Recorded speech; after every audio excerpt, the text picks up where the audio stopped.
אני בתור לוחם שנפצע, ואני בטוח שגם החברים שלי פה שנמצאים פה איתי, שגם נלחמו בשביעי ונלחמים.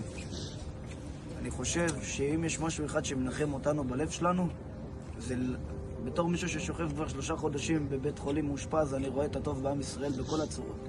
ואתה רואה את העם, כמה הוא מתאחד, אתה רואה כמה זה כיף, אתה פתאום מרגיש, וואלה, איבדתי רגל, אבל לראות את העם ככה, כמו משאלה שהתגשמה, אתה כאילו באיזשהו מקום מרגיש, היה שווה לאבד את הרגל בשביל זה, באיזשהו מקום מרגיש, אני בטוח שגם חברים אומרים, גם הלכנו על קידוש השם וגם, אם זה מה שקורה בעם אחר כך, שווה למסור את הנפש לנו על זה, שווה.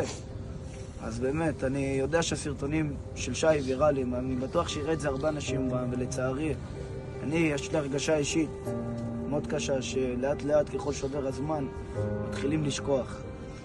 ואני באמת מבקש מכל מי שרואה את זה, באמת מבקש. יש פה הורים של חטופים, יש פה הורים שכולים, יש פה חיילים פצועים, יש פה לוחמים. יש פה לוחמים. כולנו הקרבנו, כולנו מקריבים. בשביל דבר אחד, רוצים לראות את העם מאוחד. זה הנחמה היחידה שיש לנו מכל המלחמה הזאת. בבקשה, רק דבר אחד אנחנו מבקשים. בואו נשים את כל הימין ושמאל וכל השטויות האלה מאחורינו. עברנו את זה.